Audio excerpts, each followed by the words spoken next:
Salut tout le monde, c'est Hugo et aujourd'hui on va tester cet iPhone 12 mini. Bon, ça fait un bon mois que j'utilise cet iPhone 12 mini et il est temps de vous dire ce que j'en pense. Étant donné que j'ai fait pas mal de vidéos sur cet iPhone 12, je vais pas me répéter sur tous les points, je vous invite à aller voir les vidéos plus spécialisées sur les différents thèmes que j'ai fait. Et aujourd'hui on va plus se focus sur les différences qu'il y a avec les autres smartphones et ce que cet iPhone 12 mini apporte vraiment. On va aussi parler de ce qui m'a plu et moins plu, et de ce qui a particulièrement retenu mon attention. Je vais vous dire un petit peu aussi comment je l'ai utilisé et quel type de personnes ce produit peut concerner. Premièrement, je ne vais pas parler de la puissance puisque c'est iOS, c'est le dernier processeur, le nouvel iOS a été conçu avec ce processeur et pour ce processeur, donc il n'y a rien à dire là-dessus, le téléphone est assez puissant pour faire tout tourner puisque c'est un des derniers téléphones du moment. La seule chose que j'ai à reprocher à cette nouvelle puce A14, c'est tout simplement l'optimisation de la batterie, mais on se retrouve à la fin de la vidéo puisqu'on en reparle à la fin de la vidéo. Donc restez bien jusqu'au bout. Avant de commencer la vidéo, je tiens à préciser que c'est une vidéo en collaboration avec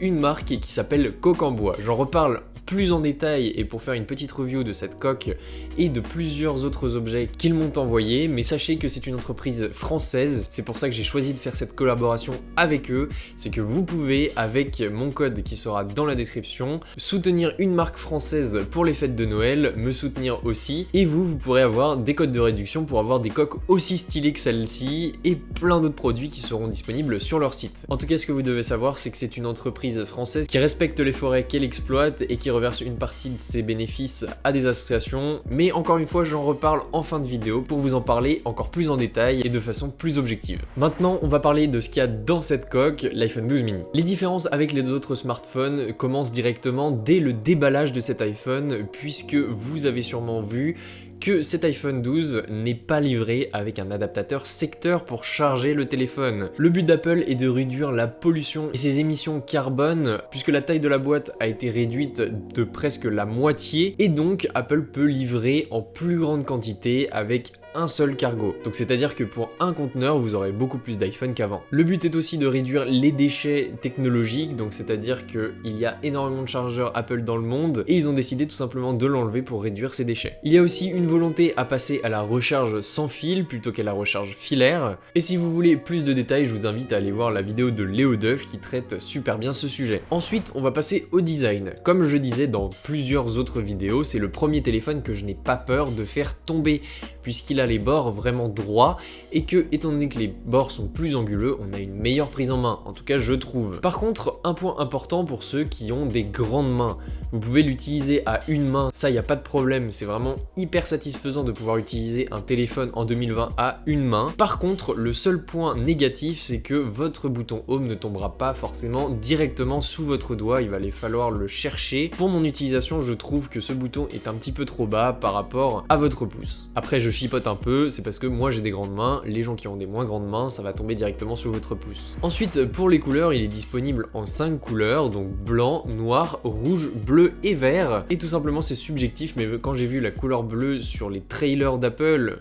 sur les pages de présentation d'Apple, je me suis direct tourné vers un bleu. Sur les présentations, il était un petit peu bleu marine, c'est pour ça que je l'ai pris, et en fait, en le recevant, j'étais un petit peu déçu, comme l'année dernière avec l'iPhone 11 qui était un petit peu rose au lieu de rouge.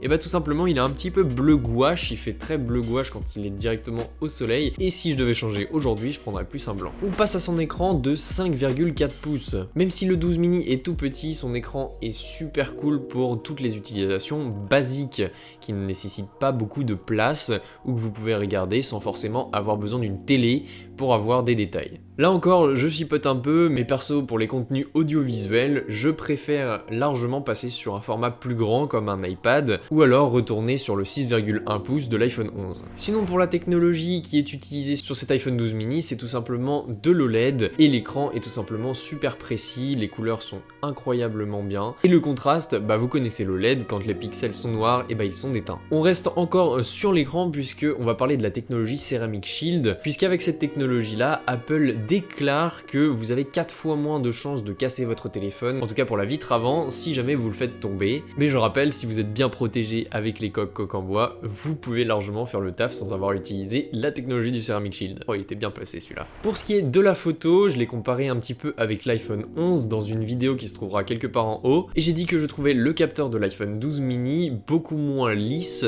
donc c'est-à-dire que vous avez plus de détails, vous avez plus de netteté, et les couleurs sont légèrement plus chaudes et moins saturées. Sinon, son double capteur grand angle et ultra grand angle vous laisse des libertés d'utilisation vraiment ouf. En plus, j'ai testé avec ce capteur, l'effet bokeh se fait naturellement sans avoir utilisé le mode portrait, surtout pour les plantes, par exemple le sapin que j'ai pris en photo juste ici. Tout simplement, si je l'avais pris avec le mode portrait, il y aurait eu des petits bugs autour des épines, etc. Toutes les épines n'auraient pas été prises en compte, et là, j'ai pris la photo avec le mode normal, et on peut voir que l'effet bokeh est respecté en ayant vraiment tous les détails de ce sapin. Pour la stabilisation vidéo, elle est légèrement améliorée par rapport à la capacité du 11, et franchement j'ai été impressionné puisque dans une vidéo où je teste ce casque, le Bose 700, encore une fois il sera affiché quelque part là-haut, j'avais mon téléphone à bout de bras, j'ai filmé et franchement on me voit super bien, il n'y a pas de tremblement et il n'y a pas de stabilisation sur le plan que je vous montre, en tout cas en post-prod. Pour le son, ce sont des haut-parleurs stéréo qui sont plus puissants et plus précis que ceux de l'iPhone 11, qui eux saturaient un peu. Point important d'ailleurs, quand vous êtes sur le slider du son à environ 25-30%, quand vous augmentez le volume, ça augmente très vite, c'est très sensible et ça peut vite surprendre. On arrive au point que vous attendez peut-être tous par rapport à cet iPhone 12 mini, c'est la batterie. Donc j'ai fait une vidéo dédiée à ça, vous pouvez la retrouver sur la chaîne. Voilà, non je déconne, en vrai on va en parler un peu plus en détail. Mais par contre je laisse quand même la vidéo en description et quelque part là-haut pour que vous puissiez aller la voir et voir un petit peu les calculs que j'ai fait avec cette batterie et comment je l'ai utilisée. En gros, avec cette batterie de l'iPhone 12, vous tiendrez une journée intensive, mais pas plus. Avec l'iPhone 11, vous teniez 2 jours sans trop forcer, mais avec cet iPhone 12 mini, vous ne pourrez pas tenir 2 jours. C'est une journée et demie vraiment max quand vous l'utilisez vraiment peu. Sinon c'est une journée maximum en utilisation intensive. Donc ce téléphone n'est pas fait pour les gamers qui passent leur journée à jouer sur leur téléphone, c'est pas possible, vous pourrez pas jouer aux gros jeux toute la journée avec, ou du moins vous tiendrez pas la journée entière si vous lancez des gros jeux. Ce n'est pas non plus pour les gros consommateurs de YouTube et Netflix, en plus je vois mal pourquoi choisir un téléphone comme ça si jamais vous consommez du contenu, c'est mieux de prendre un téléphone qui est un peu plus grand. Pour vous, je vous conseille un 6,1 pouces minimum pour regarder du contenu confortablement. Ce n'est pas non plus pour les professionnels qui veulent faire du 2 en 1 entre téléphone pro et téléphone perso, puisque la batterie tiendra votre journée intensive au boulot maximum et ensuite vous devrez le recharger pour passer en mode perso. La recharge sans fil est disponible sur cet iPhone 12 mini, ce qui est super cool, et vous avez aussi MagSafe. Donc c'est très bien pour éviter d'abîmer votre câble d'origine, et en plus étant donné que vous n'avez pas d'adaptateur secteur directement dans la boîte, c'est beaucoup plus pratique de le recharger en sans fil. Donc sinon, à qui s'adresse ce téléphone et comment je l'ai utilisé? Déjà, sachez que je vais le garder. Je l'ai utilisé en couple, si on peut dire, avec mon iPad, puisque quand je travaillais avec mon iPad, j'avais mes trucs perso sur mon iPhone, et inversement, quand je travaillais avec mon iPhone, j'avais mon iPad à côté pour les choses perso. C'est super bien, les appareils communiquent vachement bien entre eux, et franchement, couplé à un iPad, cet iPhone est très efficace. Par exemple, quand je veux travailler sur une photo sur mon iPad, j'ai tout simplement à la prendre avec mon iPhone, à la mettre sur mon iPad avec AirDrop, et ensuite le tour est joué, je peux la travailler sur mon iPad. Tout est synchronisé et franchement c'est hyper efficace, donc c'est comme ça que j'ai utilisé cet iPhone. Utiliser cet iPhone tout seul, ça a déjà fait ses preuves, je suis arrivé chez moi, j'avais vraiment plus de batterie, et au bout de la journée, à minuit, 1h, sachant que je reste éveillé dans ces eaux-là à chaque fois, j'avais plus du tout de batterie, j'étais obligé de le recharger en même temps que de l'utiliser. Donc majoritairement j'utilise cet iPhone pour les tâches vraiment basiques, et quand je veux un écran plus grand ou le confort du clavier ou le confort du stylet, tout simplement je passe sur mon iPad. Du coup avec cet iPad, ça me fait finir la journée donc à minuit, 1h du mat comme ce que je vous avais dit, avec 20% de batterie. Donc c'est nickel, ça me permet de ne pas faire une décharge profonde et de moins abîmer la batterie. Mais par contre, je vous avoue que quand j'utilise mon iPhone 12 mini tout seul, la batterie fond très vite. Mais sinon c'est un bonheur d'utiliser le reste, la taille est vraiment pratique, il rentre dans une poche, je n'ai vraiment pas peur de le faire tomber avec ses bords droits comparé à l'iPhone 11 qui était beaucoup plus gros, beaucoup plus difficile à prendre en main et avec des bords bombés. Le seul point négatif de ce téléphone, c'est tout simplement la batterie qui aurait pu être un petit peu mieux, et je pense que la puce A14 de Apple pourrait carrément mieux optimiser la batterie avec des prochaines mises à jour, puisque c'est un nouveau processeur et que sa puissance est décuplée par rapport aux anciens processeurs. Je ne suis pas sponsorisé par cette entreprise, donc je vais pouvoir vous faire un mini retour sur expérience par rapport à ces coques-là, et de façon objective. Je fais ça parce que c'est une entreprise française qui fabrique des coques pour smartphones, donc Samsung, Huawei et iPhone, bien évidemment. Ces coques sont faites main, elles sont en bois, et c'est la première entreprise en France à proposer des coques qui sont faites de plusieurs sortes de bois. J'ai aussi accepté la collaboration avec cette marque puisque c'est une marque qui est respectueuse des forêts qu'elle exploite et qui reverse un pourcentage de leurs bénéfices à des associations. En regardant de plus près, qu'est-ce qu'on peut remarquer? C'est tout simplement une coque en plastique sur lesquelles ils sont venus coller les petits morceaux de bois qu'ils ont au préalable découpés. Sauf leur gamme premium qui elle est tout en bois avec une protection supplémentaire en Kevlar. Donc maintenant je vais vous donner un petit conseil aux gens de coque en bois. C'est pas du tout un reproche, mais c'est un conseil pour le futur. Je me permets de le dire puisque j'ai pu tester la coque et que je veux être le plus objectif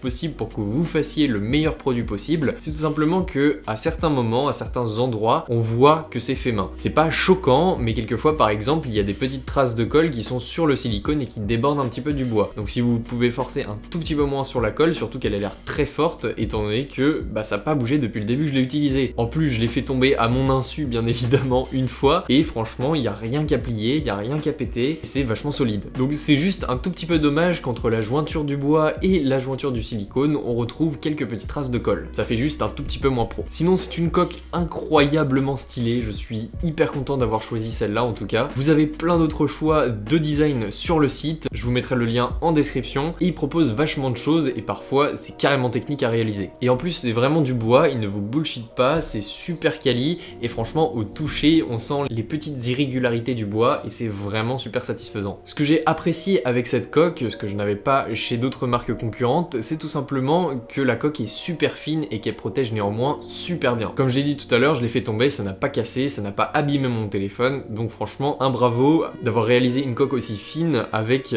une protection aussi bien. Petit détail en plus qui est super cool, c'est que votre téléphone, quand vous le posez sur une table, il n'est plus bancal à cause des capteurs d'appareil photo. Effectivement, vous avez un petit bord qui fait toute la largeur du téléphone et qui va venir plaquer le téléphone au sol sans qu'il soit bancal. Je viens de parler de ce bord, et effectivement, le téléphone est protégé partout puisque ce bord est aussi à l'avant et permet au téléphone de ne pas être en contact direct avec les surfaces sur lesquelles vous le posez. Il y a certains types de silicone qui glissent et j'en vois certains dans les commentaires qui vont me dire est-ce que le téléphone tu le tiens bien en main, est-ce que ça glisse pas? Et non, ça glisse pas étant donné qu'il y a des petites surfaces sur les côtés avec du grip, et sinon sur toutes les autres surfaces du téléphone c'est du plastique un petit peu lisse mais avec une finition un petit peu mat, c'est pas du brillant. Si je peux donner un autre conseil, c'est au niveau des boutons. Quelquefois, quand on touche juste entre volume haut et volume bas, on ne différencie pas tout de suite lequel est le haut et lequel est le bas, et je me suis retrouvé à augmenter le son à fond dans mon casque alors que je voulais le baisser. À mon avis, vous devriez faire des boutons avec juste un tout petit peu plus de relief et on serait parfait. Pas besoin de relief additionnel du côté du bouton Home étant donné qu'il n'y a qu'un seul bouton sur ce côté-là du téléphone. Ce que j'ai apprécié aussi, c'est que la poussière passe très peu à l'intérieur de la coque étant donné que j'ai l'impression qu'elle est hermétique.